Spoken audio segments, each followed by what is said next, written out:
quorum here, so I'm going to call the meeting to order. First item of business is the Pledge of Allegiance. So join us. Oops, sorry. I pledge allegiance to the flag of the United States of America and to the republic for which it stands, one nation, under God, indivisible, with liberty and justice for all. We're not supposed to take out board members. I'm pushing off on like one leg, so I don't have like the full feeling of what I'm doing. All right. Okay, tonight is a work session for the board. What we're going to be doing tonight is discussing the priority outcomes and priority implementation steps of the 17-18 school year.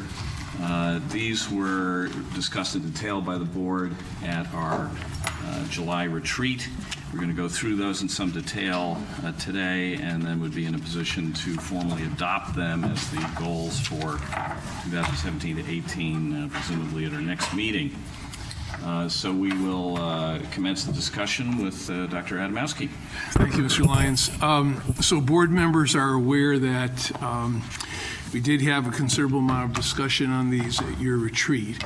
My purpose tonight is to just follow up on that discussion, and there were two implementation steps in particular that we added as a result of your discussion. So we want to take a close look at that.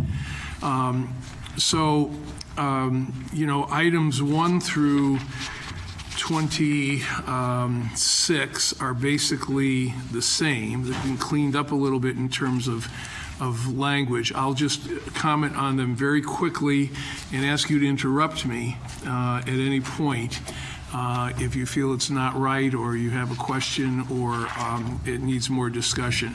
But again, this is I'll spend more time on those that were altered as a result of the retreat discussion. So the graduation requirements going to 26 credits, that would be 25 credits, and a capstone that would depend on another installment of funds into the high school to eliminate study halls and get us on the path of a 26 credit graduation requirement. This year we reduced study halls. Next year, with the same amount of money, you can eliminate study halls. And in the third year, that would enable you to have the 26 credit requirement, which most of our neighbors have and the best school systems in Connecticut have. That will occupy a major portion of the year. So when you look at your workshop agenda, we're recommending that come to the board in the spring. There's a lot involved in that. Redesign of the academically talented program, which we're now told by our consultant we should not be calling academically talented, but in any event, we had a wonderful meeting with with Joseph Renzulli, Dr. Joseph Renzulli, and Dr. Sally Reese 2 weeks ago, and learned a great deal, and learned that this program is going to need a lot of redesign and revision, starting with the way we identify students, which is very outdated and biased, which accounts for the disproportionality, to how we deliver a program for gifted students, and this is a gifted program. So we're in the process under Yvette Gorovich's leadership of forming a study committee that's going to work with the National Center for Gifted Education at the University of Connecticut as our consultants. But coming out of that meeting, this is very exciting work. And we can be doing so much more than we are doing, and accomplishing so much more than we are with the old model. Phase 3 of middle school redesign.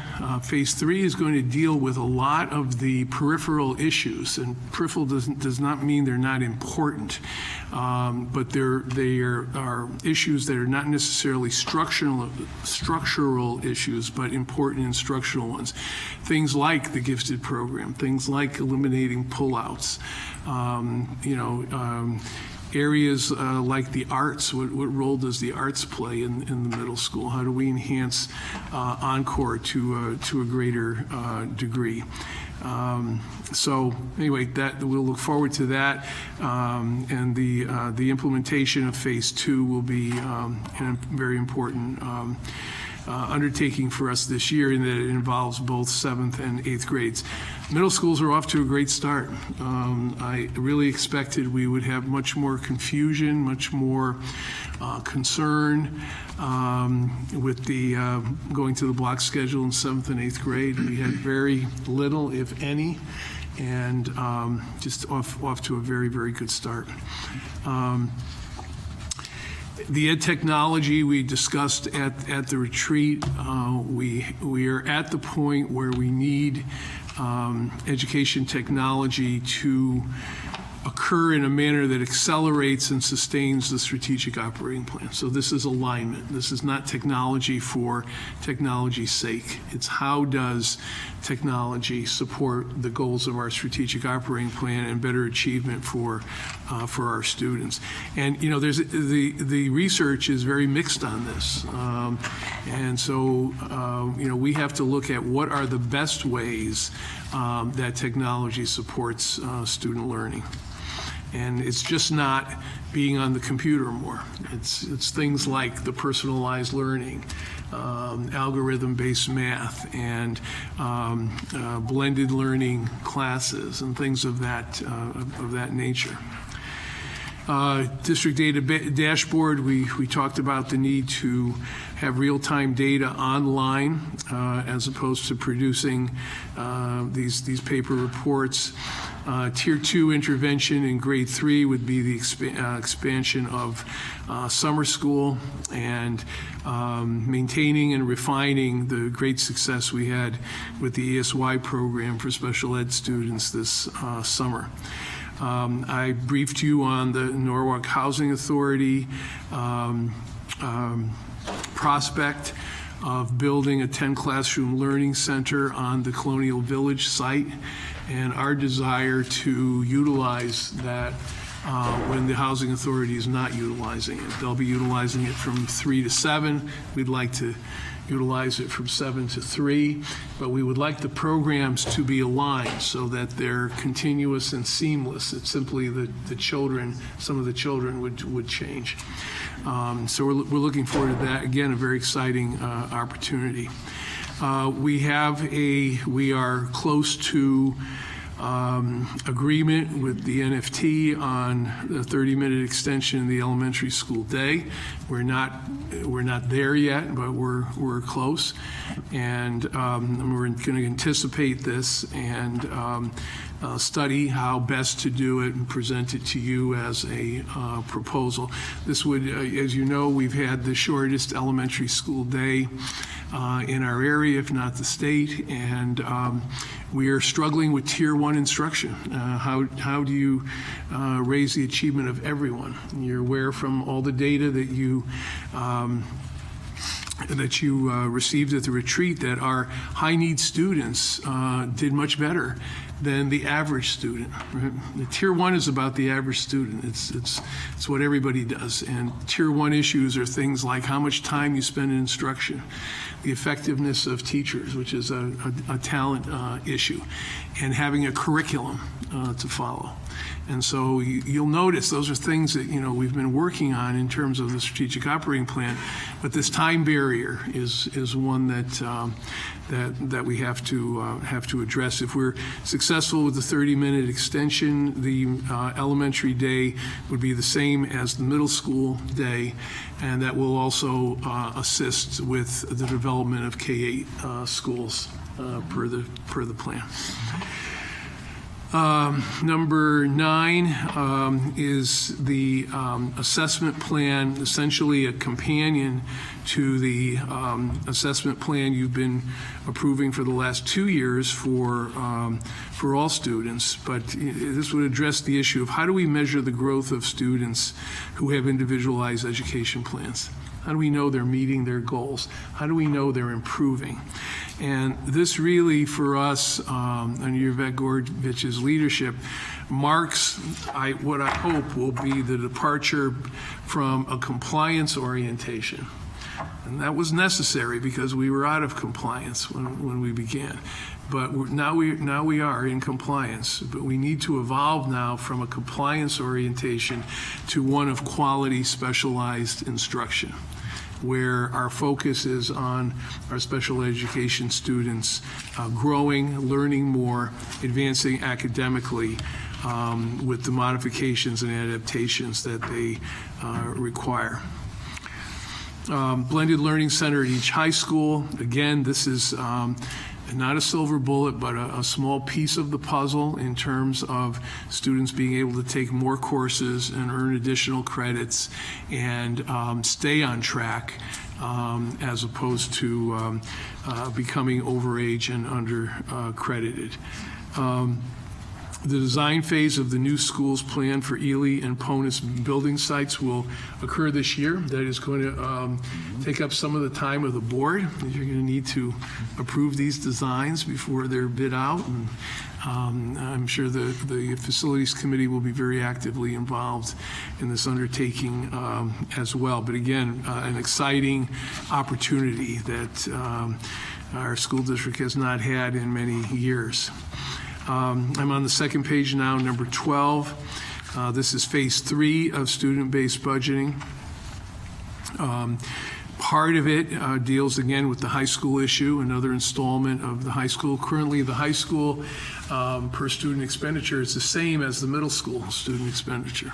So our goal in the budget this year is to get it ahead of the middle school, reflective of the program that our high schools have to offer and all the extracurriculars and everything else that goes into a quality high school. And again, this is consistent with our neighbors and the relationship between high schools and middle schools in the rest of the state.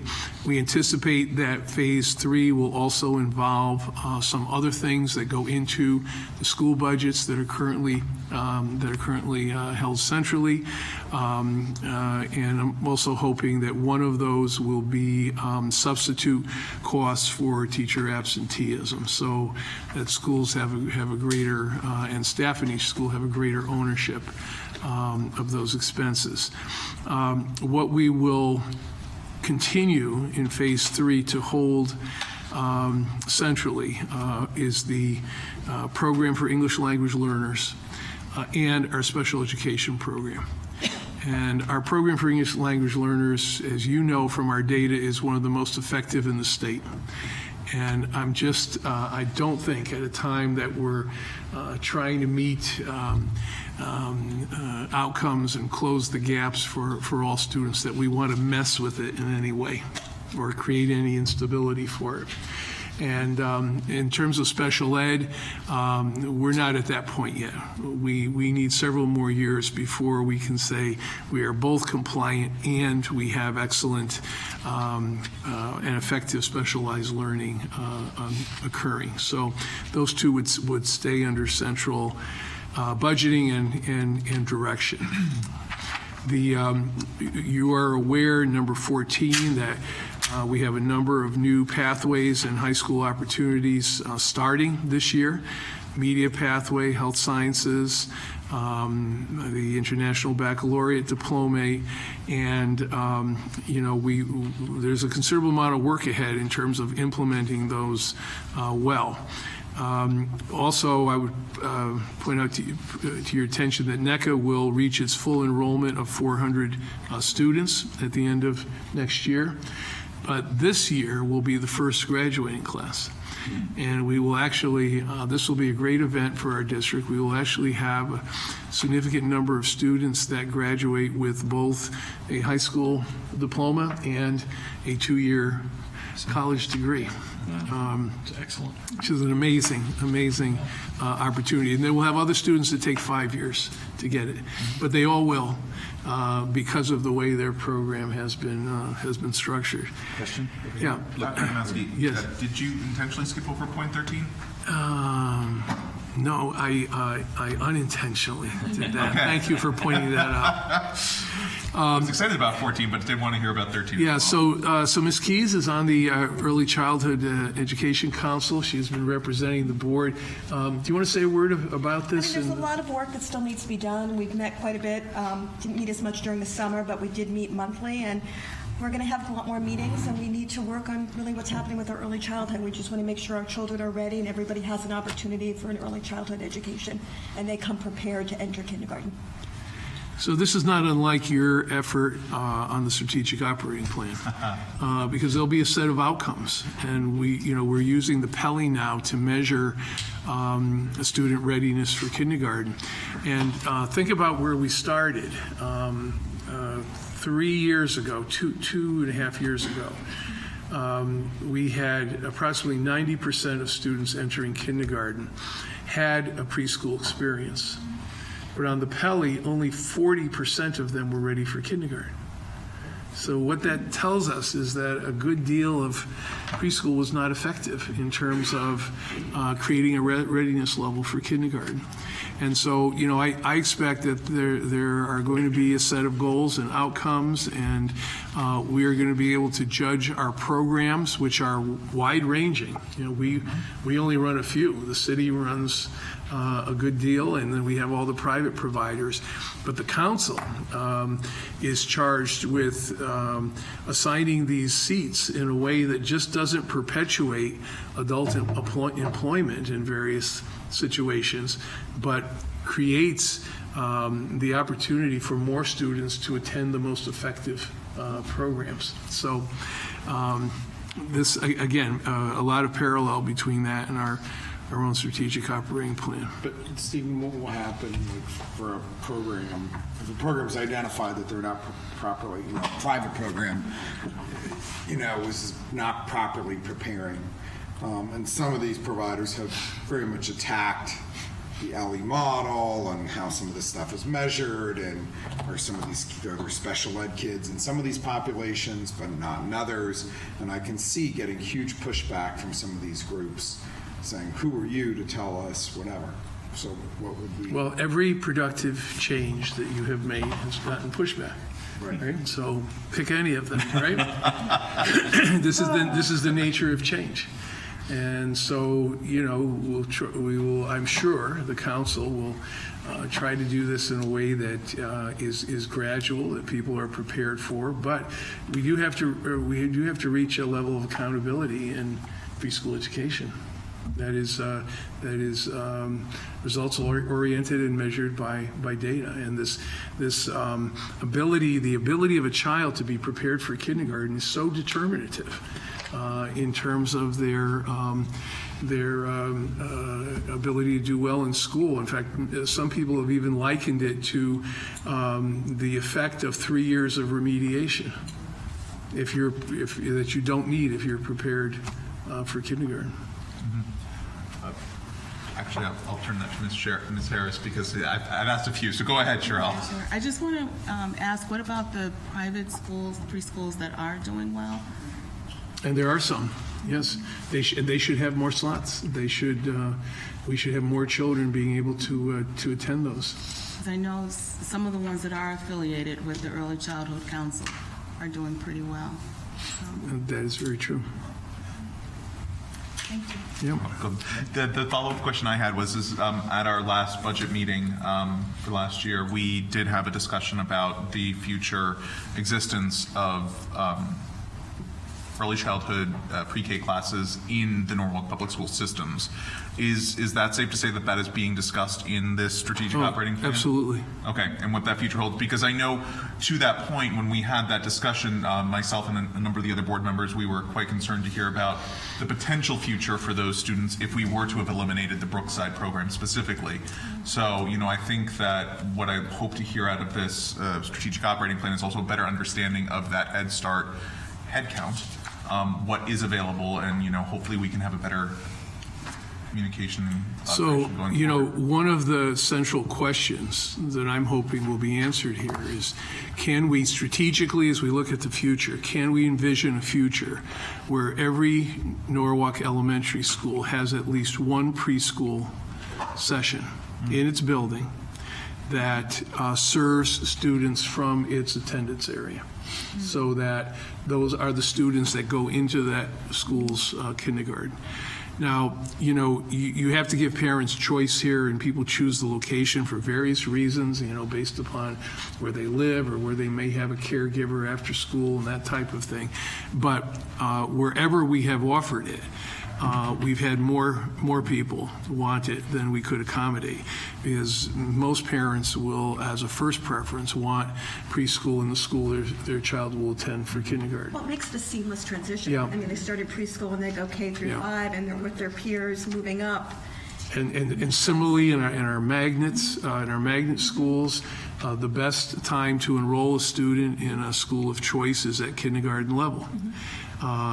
Is at preschool level, not at the kindergarten level. Now, again, to accomplish any of this, we will need a redistribution of seats. Ironically, this is one of the, I think this is the only area of the state budget that has not been subject to a cut. Yeah. So we will be getting our school readiness grant in the same manner we have in the past, and it's really up to us as a city, because this is a citywide effort, to use those funds as effectively as possible. Quick question. Yep. Correct me if I'm wrong. I think, Mike, maybe you can correct me. 7 or 8 years ago, I thought the model was to have a preschool in every elementary school, and for some reason, there was a lot of pushback against it. And we started to change, like, for instance, Narragansett, the Family Resource Center was pushed out. I don't think that's what happened. Narragansett, I think the person who ran the program either quit or something went wrong. That was not the Family Resource Center's call. I can't remember who the provider was, but whoever the provider was retired, and then someone took it over, and they couldn't fund it, something like that. But I mean, I think the goal The goal is to put in the one in facilities back to every plan, single we've tried to elementary. incorporate. I am hoping that the that's Early good. Childhood Council will embrace that. Well, I think that's great.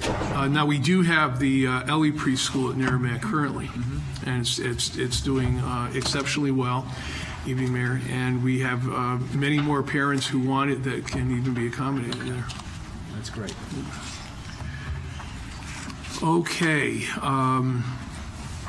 Number 16 is our rigorous curriculum design effort. So there's two parts to this. Reading and math in grades K-6. This will be the implementation effort this year. This was curriculum that was developed during the summer.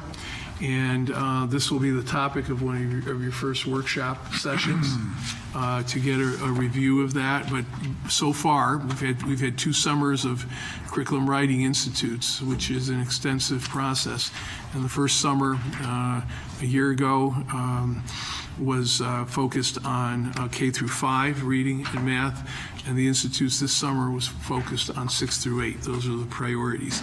And I think also you will be very interested in, what is the plan going forward now, right? Where we have basically reading and math. We have a curriculum in reading and math. And again, the implications of this are enormous, because this moves us as a Tier 1 issue from simply following a program and calling it our curriculum to having a curriculum and using a variety of materials, teacher judgment, and school preference in terms of how to teach the priority objectives of the curriculum. So it brings us to a more sophisticated level than just adopting, journeys or adopting Go Math. They will play a role, but they may not play a total role, because no program covers to the degree that you want all the priority standards, which reflect our Smarter Balanced standards now.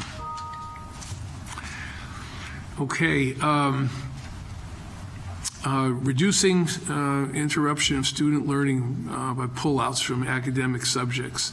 And as you know, the areas we're concerned about here are the academically talented program, band instrument lessons, strings lessons, and the pullout on steroids, which is teachers attending IEP meetings during the school days. We have 1,700 IEP meetings per year. And that is disruptive to every child in that teacher's class. We also have a federal law that requires us to make a reasonable accommodation to parents in scheduling IEPs during normal business hours. So that means, until 5 p.m. And that means a number of them should be occurring after school hours. And when you negotiated the 2.0 agreement, teachers union agreed that they would honor that.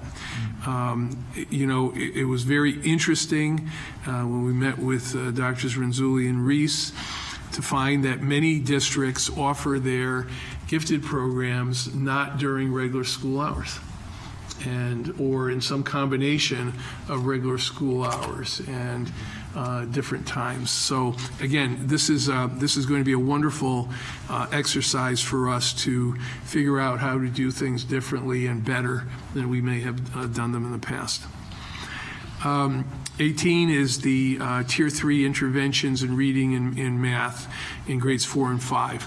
The data that you reviewed at the retreat suggested that in reading language arts, our weakest grades are 4, 5, and 6.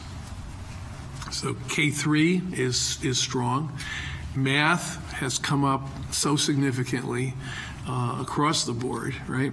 But if we have any weakness, it would be in English language arts, but only in grades 4, 5, and 6. And so that would be the focus for the Tier 3 interventions where we have not had any before. And we're going to be doing a pilot. We're going to have a number of schools in Achieve 3000 and a number of schools in the program that the middle schools have been so successful with, and we'll be able to evaluate that. Pilot model lunchtime, and this involves a number of things. Environmentally, the dining environment itself, healthy food. You've probably are following the progress of Rowayton Elementary School to create a model environment, and also we are expanding the breakfast program. Now this has 6 schools. When we met with AASA, which is the grant maker here, they were very pleased with our commitment and encouraged us to apply for more schools. So we actually have a plan in front of them now, thanks to Tom's good work and Lisa Lensko, to cover all schools in the course of the year. And 6 would go in now, and then the other 6 in.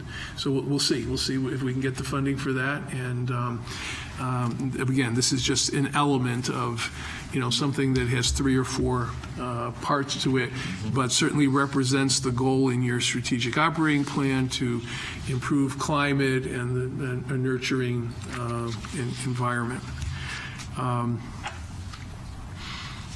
We will be conducting, per the strategic operating plan, a feasibility study for a primary Montessori program that's ages 3 through 6.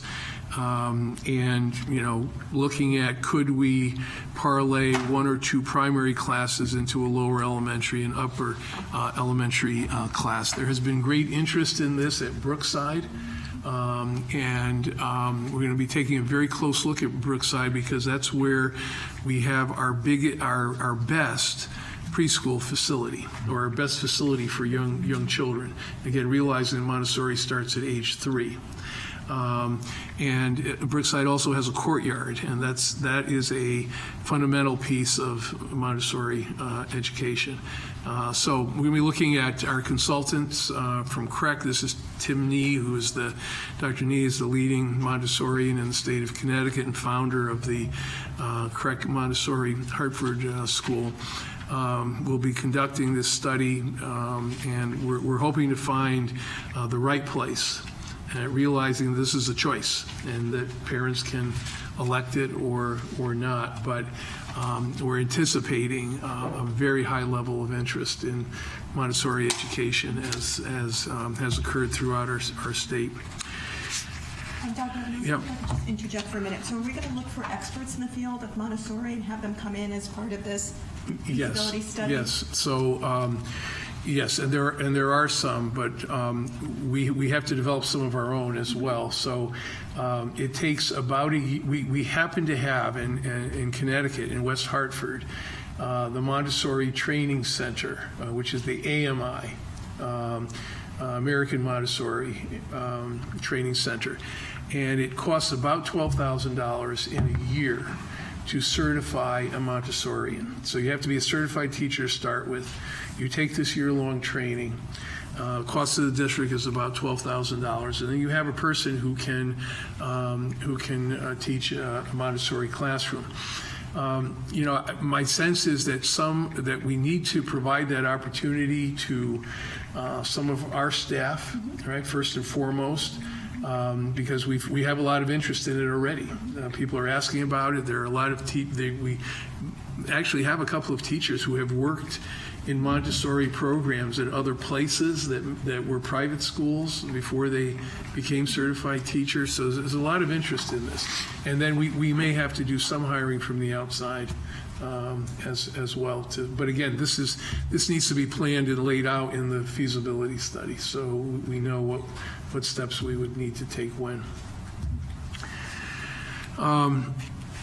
Several times this year, the issue of staff absenteeism has come up in your discussions. And I've said to you, I wanted Sherry Sherry's our talent officer to get her feet on the ground, and we had so many other issues of importance before this one. But this is the year where we have to tackle this. We know that based upon the state data that our teachers have approximately, on average, have about 2 more absences per year than the state average. The state is 8, our average is 10. And we, but all we have is the broad data. We don't know where it's occurring, how it's occurring. We know that some schools have very good school attendance. We just know that anecdotally. So the question is, which do not, and how does that occur, and what time of year does it occur, and all of that. And then that raises the questions of what we can do, what you can do from a policy standpoint as a board to encourage better attendance, and what can we do, managing the school district to ensure that we have the best attendance. Again, this is a time issue. Every time someone is out, each of those average 10 days, a student does not learn a whole lot from a substitute. And as you know, I've been reluctant to address raising substitute pay until we have this approach in place, because we should just not encourage more substitutes, right? We should encourage better attendance, and then the substitutes we have, we can work on the quality of which pay is a factor. Question. Yep. Do you have data on absenteeism for the district reference group? You mentioned the state. No, but that would be easy to get because every district is listed there. That would be good to know. Yeah, I mean, we can do that as part of the study. All right. Yep. Can I just interject again? I think it would be interesting also to see each individual school, if we're able to look at a study. We will do it by which we school can look as at well. if it's, for just using as an example, let's say Norwalk High School versus Bryan Yep. McMahon, how many more absences, let's say McMahon Yep. versus Norwalk High School, but looking at each individual school from elementary, middle, and high school, and maybe there's just one particular school, maybe there are several schools, but I think we have to look at that. No, exactly. This is the disaggregation of the data that our own study would do. We have this Right. data. It's just never been compiled or analyzed. And so we need to do a disaggregation for all 20 schools. And we may want to disaggregate the data in other ways as well. Is there any correlation to years of experience? Is there, there are a number of ways that people in the field will know how to disaggregate this to make it relevant. Is there another option in using a substitute? Well, that I think gets into the other part of this study because, as far as student learning goes, you want as few changes as possible. So, right, so you don't want new people coming in all the time. But if we could do this in a manner where absenteeism was reduced, something like every school having an intern, every school having a permanent sub. So there's one person in the building designated who would also go in. Yes. Now, here is where there's also a intersection with paraprofessionals. There are a number of charter schools in the state that will staff every classroom with a teacher and a para. And they never will call a sub because the para will have a BA degree, right, and be able to sub. And so when the teacher is out, the para takes over. You have the same two people. When the para is out, there's just no para. The teacher is there by themselves. So there are different ways of doing this that we need to look at. Almost all of them try to minimize the change and keeping children with teachers who know them and know where they are and know what the next lesson is and what they're supposed to be doing. And also having that continuity, not having subs. It's all about continuity. Especially at the primary level, not having that comfort level and having the same. Yeah, it's all about continuity. You're absolutely right, and you control quality that way as well. Also, we can explore video. If the teacher teaches the same class year after year, we can video the classes, and if they miss one, you can just show it because it's really just material. That's an interesting idea that I don't think has been on our radar screen, but it's a great idea. I've seen some schools Yeah. that we do it. Yeah. The school that I teach at, we do it. Very good. Okay. Okay. Now the number 22 is part of the time studies this year, and this deals with the high school start time. Right, so we now have both the American Academy of Pediatrics and the Center for Disease Control saying that the early start of high schools is the #1 health risk to adolescents in the nation. There was another article that came out today that I'll be sending you electronically that reinforces this. It actually is a compilation of the cost, both personally and to communities of the early high school start time. Both the American Academy of Pediatrics and the Center for Disease Control recommends that high schools do not start before 8:30 in the morning. And this is based upon the biorhythms of the adolescent student. And they're different for different developmental stages. So, for example, youngest children, according to the Academy of Pediatrics, should be going to school the earliest. And the oldest children should be going to school the latest. And it makes sense, though. I mean, if you look at, I actually went, Dr. Adamowski, I went to back in April, it seems so long ago, but went to a conference in Washington, and I think one of the #1 compelling reasons why to do this is because of health issues for children, especially at the high school level, and needing, with the rigor that's raised at this point at the high school level, the classes that they're taking, AP classes, honors classes that they're taking, they need to be able to get to school a little bit later. Several of us have kids in high school that have gone to high school here or have graduated, and we know how hard it is for them to get up in the morning and studying really late and getting up at the crack of dawn and getting ready for school. So to me, the evidence is clear, it's compelling, it's vivid, it's what we probably need to do. And there were many experts at this particular seminar that I went to from all over the country, pediatric experts, doctors.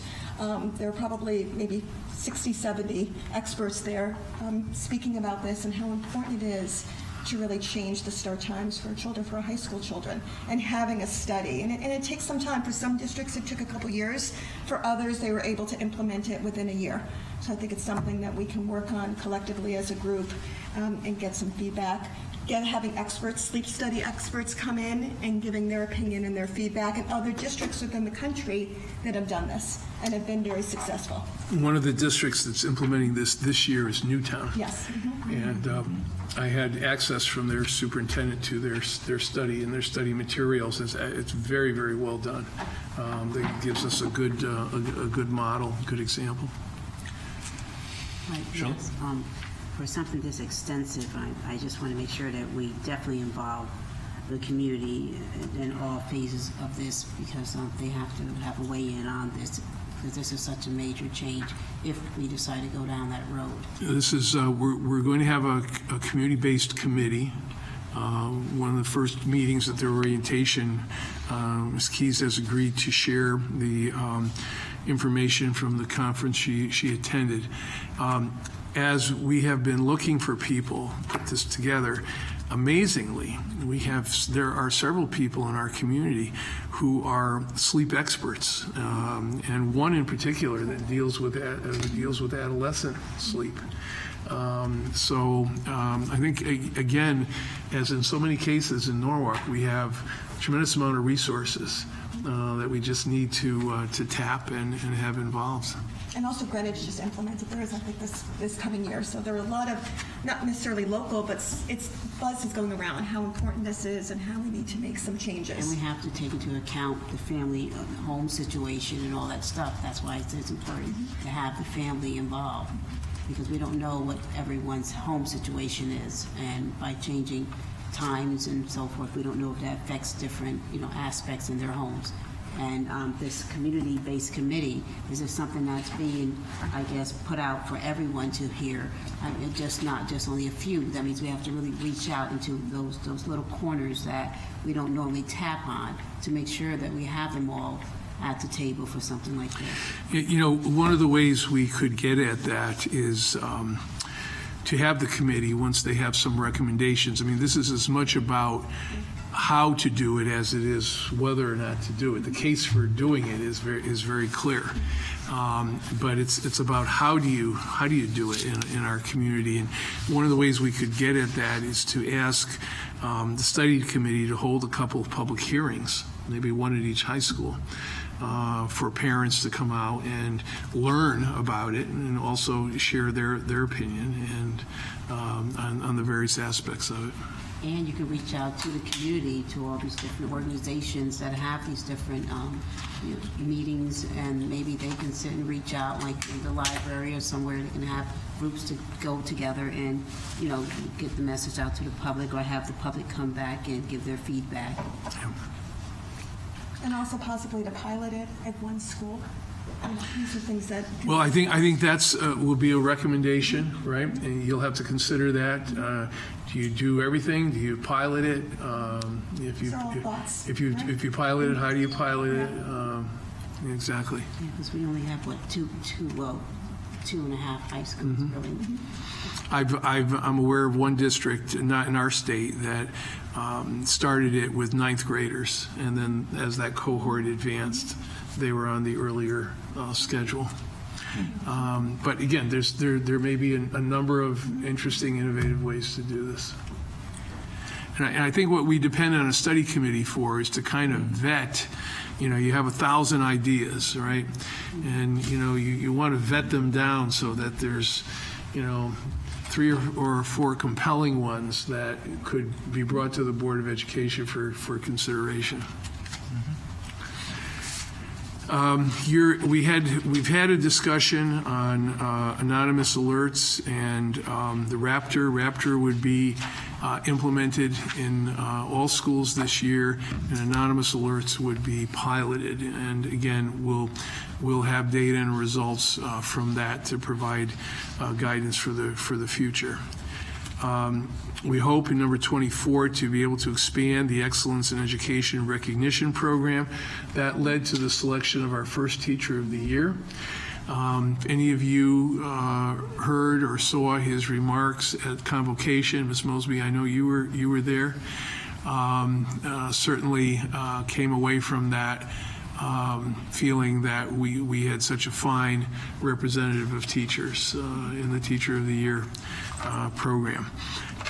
We hope to be able to expand that to support staff, to the various categories of support staff. So this is simply just not a teacher recognition, but that other groups are recognized through their representative.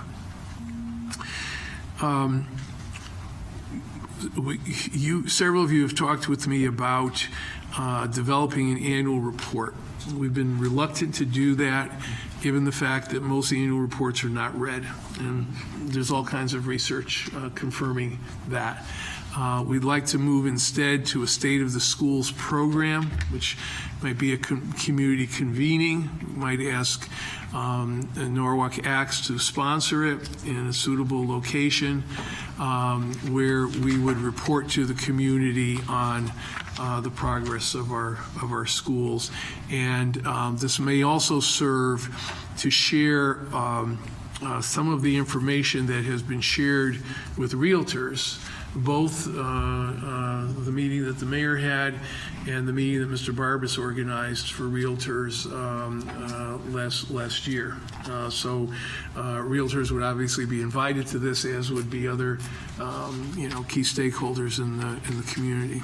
If I could just add, Yep. Mr. Adamowski. Yep. When we did have the meeting with the realtors, and we started talking about some of the programs that Norwalk Public Schools offered, they were absolutely amazed, and we recommended that they put together a kind of a brochure that they can pass out to people who are considering moving into Norwalk, and they were very, very excited about doing that, so we need to follow up on that. It was really, when they saw the programs that Norwalk Public Schools offered, and now it's even more than back then, they were just really, really surprised and pleased. And it was kind of like giving them their elevator speech when they talk to people who say, well, I understand that Norwalk Public Schools are not up to par. And it really is not true. So that brochure is a very good idea. Maybe that could be part of our State of the Schools, where anyone who attends it goes away with the brochure. Right. I mean, I will tell you, as part of that, our website, I know we overhauled it, but you try finding the actual school calendar. I'll give you a prize if you can find it in less than 10 minutes. 15 minutes. Trip of your choice. You won't be able to find it. And, to find a list of all the programs. Quite an incentive. If you try to find a list of all these programs like you were discussing, it does not, and I'm a realtor, it's nowhere to be found. And so I think that, that work needs to be pulled together in one place, presented, and then if it could be printed, that much the better. There is quite a bit of discussion in the field over, what is the purpose of a district website and who's the audience for it, right? And again, I don't know if we can solve that, but I was amazed by the information that Brenda Williams shared recently around the number of hits on our website, on our Facebook site. And this is not the parents' Facebook site. This is the one that the school district runs. And depending upon the topic, it was as high as 10, 12,000 hits. So, people are looking at it and paying attention to it. As, part of coming into the social media situation, which is fraught with potholes, but ultimately the future. I'll even just jump in on that. My company has really started to push their social media presence, and from that has seen a really interesting shift in the number of hits, as you said. And I have had parents and other folks tell me that they have utilized our Facebook page. So it's interesting to see where people are going to find the information now. And I do like looking at really cleaning up our website, because as I do agree with Mr. Barbas on that it is a bit of a mess. And that's being generous. And also, to that point, really continuing to develop and utilize our Facebook presence, because the social media is definitely something that is taking off. So I'm excited to hear that even being mentioned tonight. Now, number 27, 26, we discussed. This is a feasibility study for the International Baccalaureate, the K-12 pathway, right? We're going to have our own Suzanne Korschetz, a retired principal of Brian McMahon High School, involved in this, given her relationship with IB International. And it really will be an exercise, along with other people joining her, and consultation with IB International around where do you start? Do you work down from the diplomate program? Do you work up from the early years program, and then have them meet at some point? The middle grades program seems to be the most problematic, right?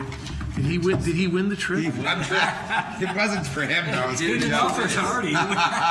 2 minutes, you found it? I'm not trying to say you couldn't find it. I'm sure I couldn't do it in 2 minutes. So, the middle school program tends to be the most problematic, because in the IB system, that's 6 through 10, right? So do you have that in one school, or do you have it in two schools? Part of it in a middle school, part of it in a high school. And again, how do you connect to the diplomate, which we've already have approval for and are offering classes in for the first time this year. So this will be a very interesting and important study. It will have implications for our new school in South Norwalk, and again, an important part of our future planning. Number 27. Adamowski, before we move on, just on 26, are there other examples that the group will be looking at that have done this successfully, that have implemented this, and how they went about doing it? Yeah, so there's no, that's a very good point. There's no pathway in Connecticut. Right. If we were to do this, we would be the first pathway in Connecticut, which is an attractive premise. However, my understanding is they do exist in other states and in other countries. And so the study would be looking at all of that, plus getting advice from IB itself, because the early years program is relatively new. That's within the last 5 or 6 years. And I actually had checked out the website on that, and it was interesting to see, even in the short time that it has been in existence, the results they've gotten from it, and it's a very exciting program. So, thank you. Well, the IB says that a child who goes through all 3 levels of the International Baccalaureate, anybody who does that is almost guaranteed to be able to complete the diplomate, all the diplomate courses. And as you know, right now, given what is essentially a system of natural selection, right, only a handful of students can complete all the diplomate courses and get the IB diplomate. The more students will take 1 or 2 IB classes in areas where, they're very proficient, right? But, I think IB looks at this pathway as a way of getting everybody who's in the pathway qualified to take all the diplomate courses and earn the diplomate, which is the gold standard internationally in education now. 26 and 27 are new, so I want to spend a couple minutes on those. 27 was our attempt to take Ms. Harris's suggestions and discussion at the retreat. and put it into something concrete. Now, again, here we'd like to concentrate on grades 4 through 6 because that's our weakest area in terms of ELA. Like to do it as an extension of the school day, which is characteristic of the Tier 3 intervention, and in partnership with the Norwalk Public Library. So I was very encouraged. I don't know if you saw this when Joel Rose gave his presentation at our convocation. He indicated that before they started Teach to One, they did all kinds of research on how effective different methods of education were, and they found that one-on-one tutoring was the most effective. And they just couldn't figure out a way that school districts could afford to give it to everybody, right? And so they developed this personalized learning method. But clearly, the research does support tutoring. And in those cases where we know we have a number of children who could benefit, I think this will be a very good addition. Thank you. I think that's going to be great. And then the last one, you're probably wondering, what is the Rigor and Relevance Academy? So again, in our effort to explore and strengthen Tier 1 instruction, one of the most valuable tools we have is this Rigor and Relevance continuum, or Rigor and Relevance quadrants that have been developed by the Center for School Leadership.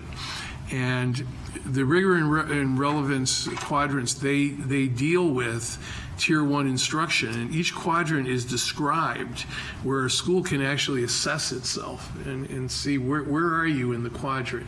Quad 4 is the ideal, right? At your next workshop session, we'll be taking a look at this quadrant, and we have a school that qualifies for Quad 4. It's the Merrimack Elementary School. At Merrimack last year, on average, every child had significant growth. So it's the only school in our system. Now, this does not mean they're the highest performing school in the system, but it means that every child had significant growth at Merrimack. And you can contrast that to our district results that showed that our high-needs students grew much more than our average student. Well, at Merrimack, the average student grew, as well as the high-needs student. Everybody made significant growth, and at some point, I think we want to recognize Ms. Wilkins and her staff, because this is a unique accomplishment, but we'd like to use Merrimack as the lab school for professional development, because they have a sense of what they did to achieve this, and it is applicable to other schools, and it's all about improving Tier 1 instruction. It's very exciting to hear that, especially with Ms. Wilkins' first year there, that she was able to continue to ship forward with the staff to deliver those types of results. I definitely would love to hear a report back from her and her staff on how that went about, because that's fantastic. Merrimack made progress the year before as well, Yeah. under Ms. Matera. This year's progress, though, again, it involved virtually every student in the school on average who grew significantly. Well, and that's the point, even during the midst of a transition, a transition in leadership, having that come in and continue to see that growth, that speaks so highly of the staff, obviously, and then also, the direction that Ms. Wilkins helped keep them in. So I'm definitely excited to hear and see this move forward. Okay, so those would be the priority implementation steps, and the reason why we're taking another look at them tonight is that this would be on your agenda in September for approval. So we all have our marching orders, and everybody knows what to work on for the year. 28 of these this time, as opposed to 25. And I can just touch on the priority outcomes with you, which is the next attachment. We've had a couple of, I should give you this. We've had a couple of technical, very, very slight adjustments to this that Diane Filardo recommended after the retreat. So if I could just pass this, if you could turn to the implementation steps are the same, but if you could turn to the last page, which are the priority outcomes, this would be the most accurate and operative one we have now. And again, if you compare it to the first one, these are small technical changes.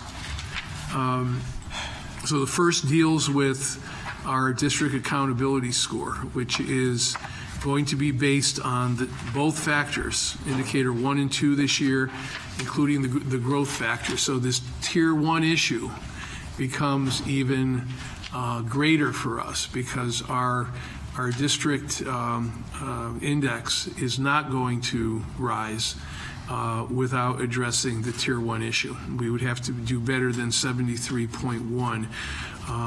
In order for that to happen, we would have to have a significant increase in tier 1 instruction because this is based upon every student's growth, how much every student is growing. We've talked about ELA, and we've talked about math. That's 2 and 3. These are the two, in my view, the two most important outcomes related to our strategic operating plan, because these were developed as a result of what was a 10-point gap approximately in both reading and math between average performance in Norwalk and average performance of children in the state of Connecticut. Right? And I've told you that, and you've seen the data based upon our results this past year, that a third of the gap has been closed. More than a third in math and a third in English language arts, right? Because of that, that generates the new performance outcomes of a 2.9% gain. So if you can make a 2.9% gain in each of those areas, 2/3 of the gap will be closed at the end of next year. We'll have one more to go. That was the intention, although, certainly ambitious, of the strategic operating plan, was to close the achievement gap in reading and math in the course of 3 years. So you'll notice if you compare this to the outcome in math a year ago, that was higher because we gained more in math this past year than English language arts. They're now the same. So we're 2.9% would be the target. We were successful in eliminating the learning loss between 5th and 6th in math. Some remains still in reading, which is why that outcome is there. So ELA, particularly in grade 6, but this is influenced by grade 5 as well, is going to be very important to us. The 8th grade, meeting the college and career readiness expectations on the NWA MAP and Lexile scores is extremely important because this determines whether a student is ready to do high school work. Right? So what is the promotion requirement at the end of 8th grade?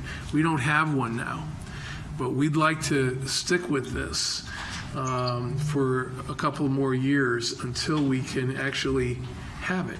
That an 8th grade student should have a certain Lexile score before they go to 8th grade. Now, this relates to something that I hope the policy committee will be dealing with this year as well. And that is extending for summer school the state board rule that covers grades K through 3 to grade 8 through grade 8. So right now, according to the State Board of Education regulation, which you were bound by, a student can't be promoted from K to 1, 1 to 2, or 2 to 3 if they're reading below grade level unless they attend summer school. So it guarantees and locks in the Tier 3 intervention. At your workshop, you'll see another round of how successful our students have been in summer school. So we know, we no longer have those students coming back after summer doing worse than they did when they left, right?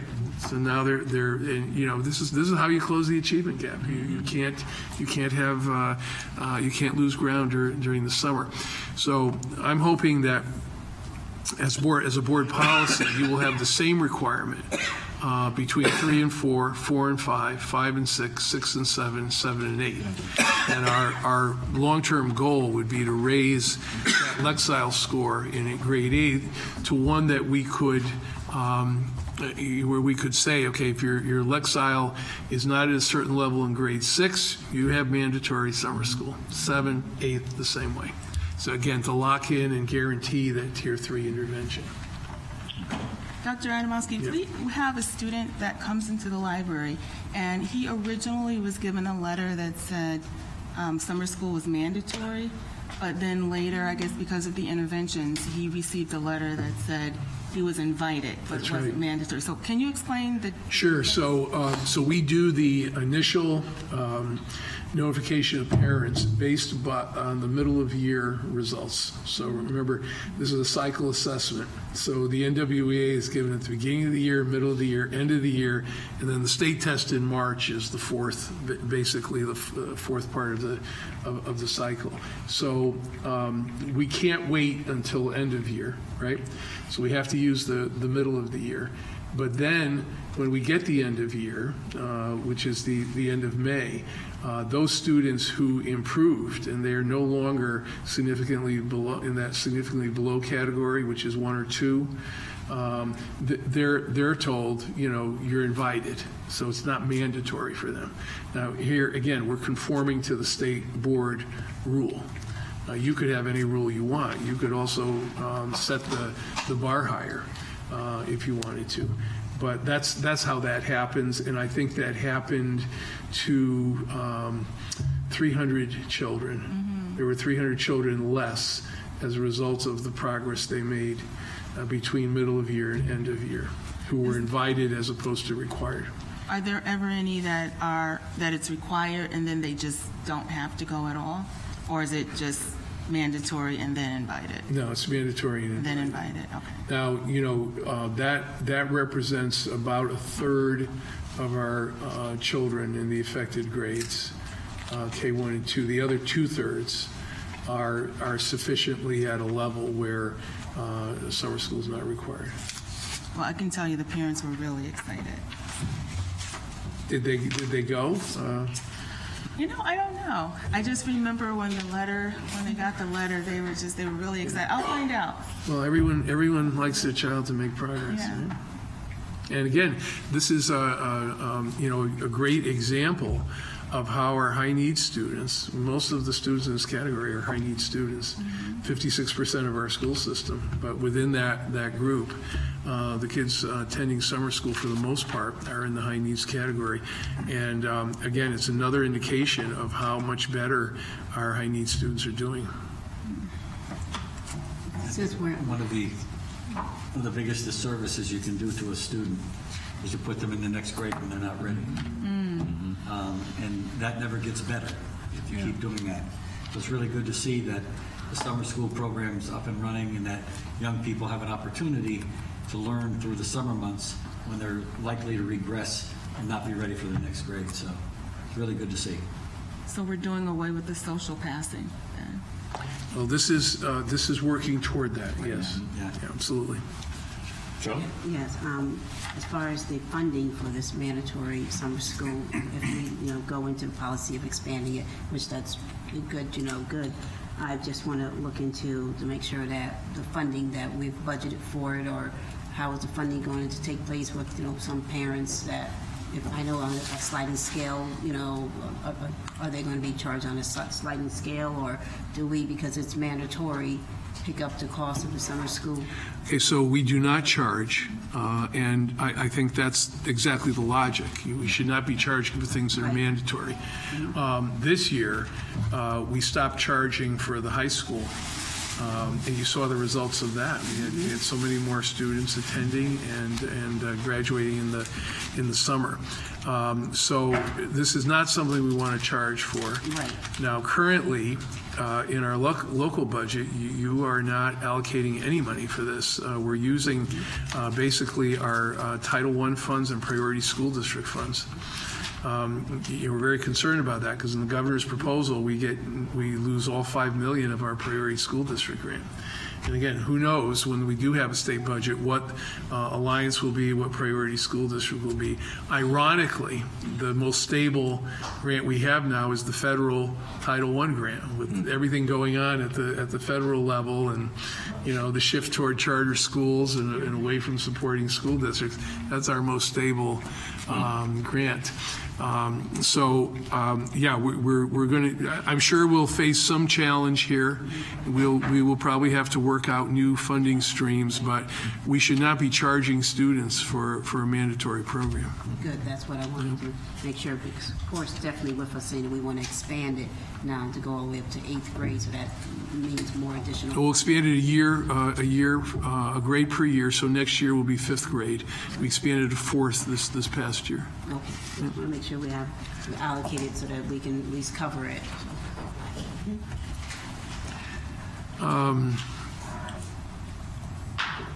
Okay, I think we're on number 6. This is simply to maintain the gap closure in our graduation rate with a new cohort of students, which will require a great deal of effort every year. Number 7 is we've described this as the growth, the growth situation. So if you exceed the norms, you've made a year or more growth. So right now we're at 58.7 in ELA and 46.4 in math. This past year, this goal was met with a lower benchmark because we significantly exceeded the NWEA national norms. So I hope we can do that again with more students exceeding the benchmark. We had an extensive discussion at the retreat regarding SAT scores. I think I told you at the time that the SAT, unlike our standards-based exams like the SPAC and the NWEA, they're not criterion reference, so you can't really see what a student is doing poorly on, right, except for the 2 major sections of the test. You can't teach to it. You can't teach to the SAT. The SAT measures breadth and depth of knowledge. And so to do well on the SAT, you have to go to a good high school and you have to take more classes, more courses, and higher level courses. That's how you do well on the SAT. And we're going down that road beginning this year with the 15 new teaching positions at our high schools, which are going to reduce study halls, but more important, offer more courses. Stephen, if I could make just a quick little anecdotal comment. I was speaking with a high school senior over the long weekend who was very disappointed because they were expecting a good deal number of study halls in their schedule and reported back that they only had 2. And I was like, well, hold on, wait, only had 2? But I was supposed to have about 4 or 5, and now I have, a whole lot more because I got all these electives I have to do now. And I'm like, oh, well, isn't that sad? I'm so sorry that you have less study halls. So it is good to see that is already taking place, and hopefully in the near future there will be no study halls unless absolutely necessary. It was very encouraging at the new teacher breakfast. Mike, I know you were there. Ms. Mosby, you were there. When people were asked to stand up in various categories, the majority were these new high school teachers, right? Most of them were not actually new. They were hired from other districts, but they were new to Norwalk. But it was encouraging to see that. Sometimes you work on something from a policy standpoint or a budget standpoint. You wonder if is it actually happening. Good to see it in the flesh. And it's nice to see it happening. So our SAT scores. People will look at the 499 or the 482 and say, "Wow, that's low," but that's the universal score. That's every child taking the SAT, which is universal in Connecticut now. So that's, the English language learners take it, students in special education take it. And so our goal is to see that increase in this next year. And then we have the school readiness issue, which is a new outcome for us, but again, consistent with the strategic operating plan to raise the LE preschool, or to raise the Pele vocabulary and phonics scores, denoting a higher level of kindergarten readiness. Now, there are 9 of these.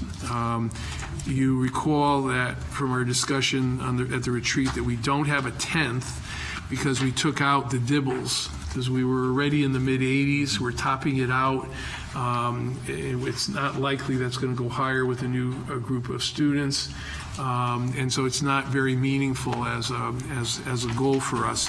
So we can either go with 9, or if you were to ask me, what else might be a compelling outcome, I would revert to the advanced placement results. And again, we covered this somewhat at the retreat, but let me just reiterate that this was part of Diane Florido's presentation. So we had, in 2017, we had a very significant increase in the number of students taking AP exams. It actually went up 12%, right?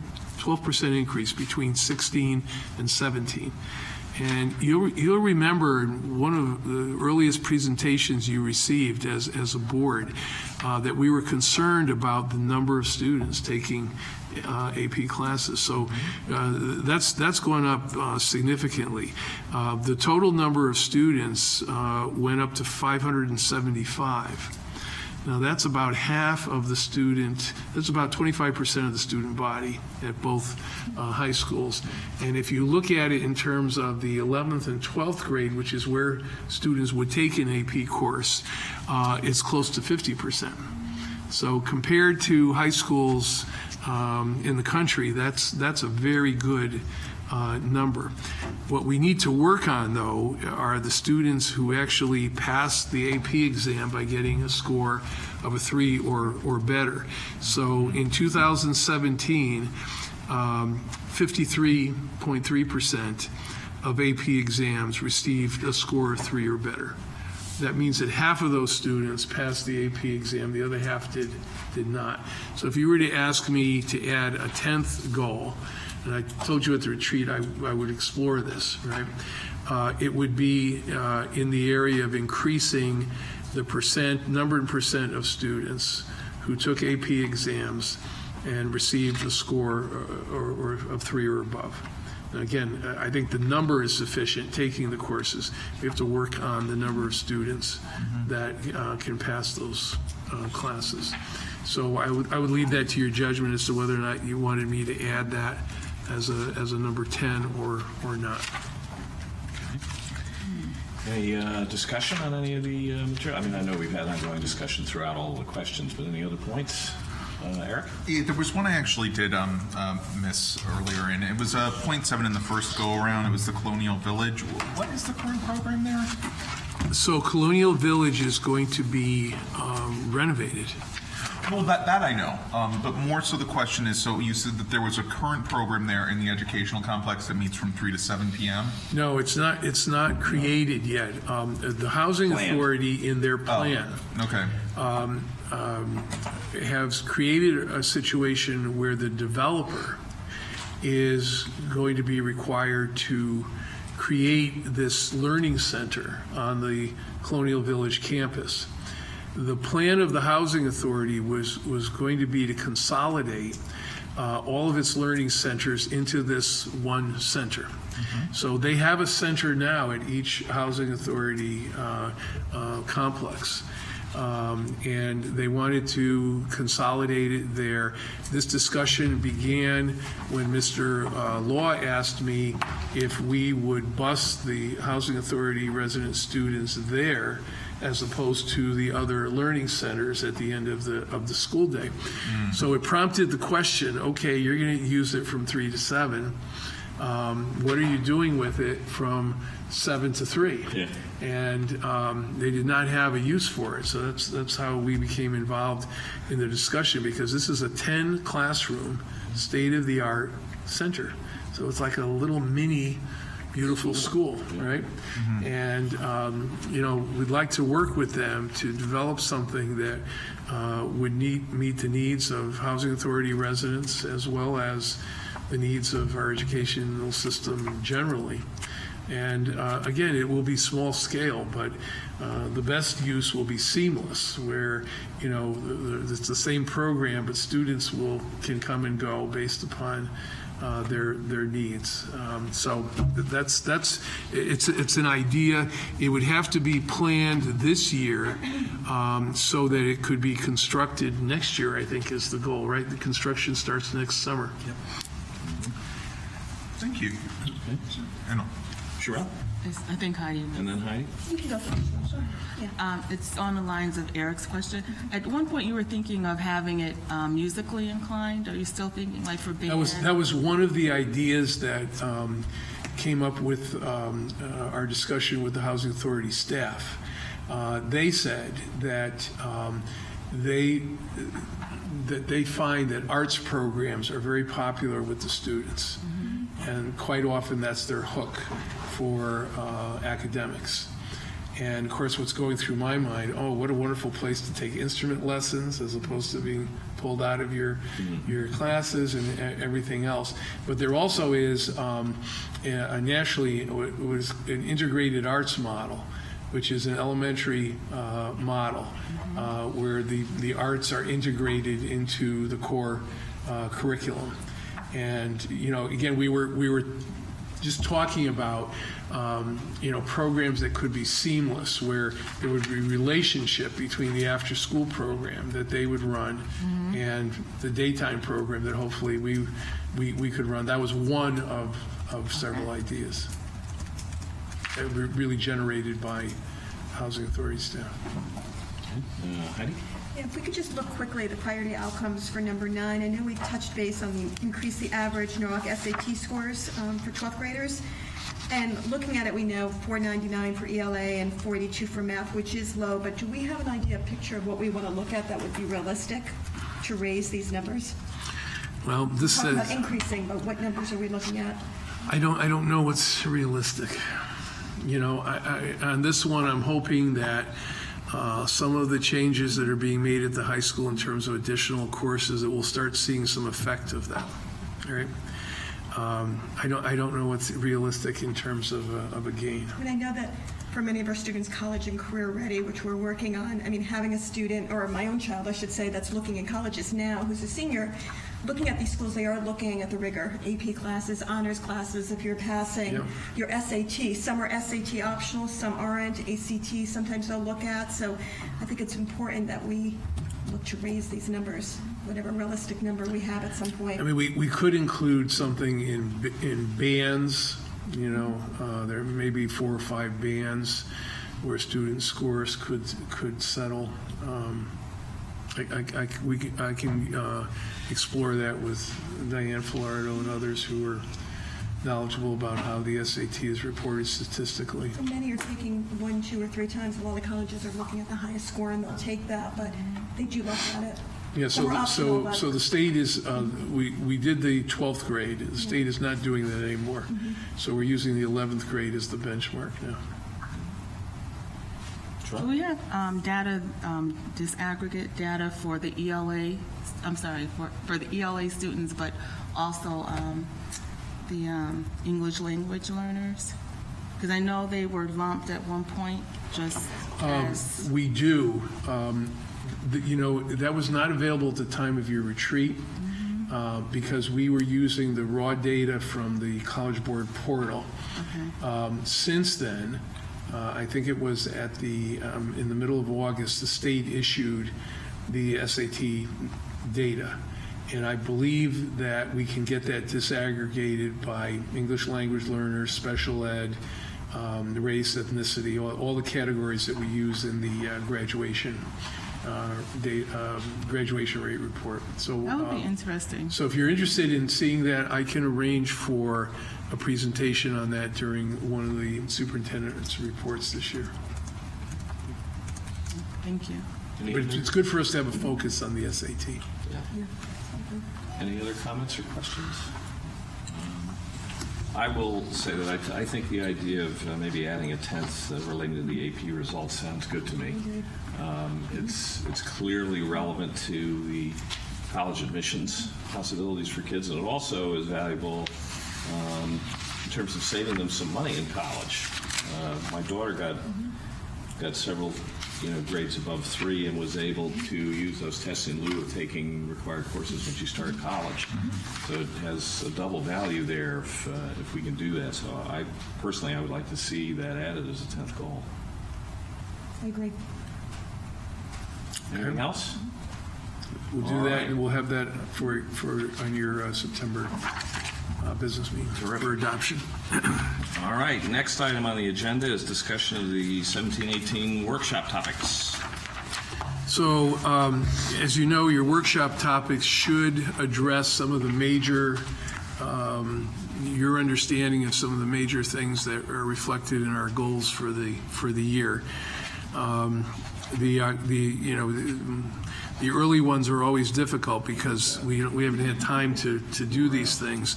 But we thought in October we would present the curriculum for grades 6 through 8 in reading and math, and also report on summer learning, as well as the plans for 2018. So you would not have to do that in April or May as you did this past year. We would just know this is what we're going to do.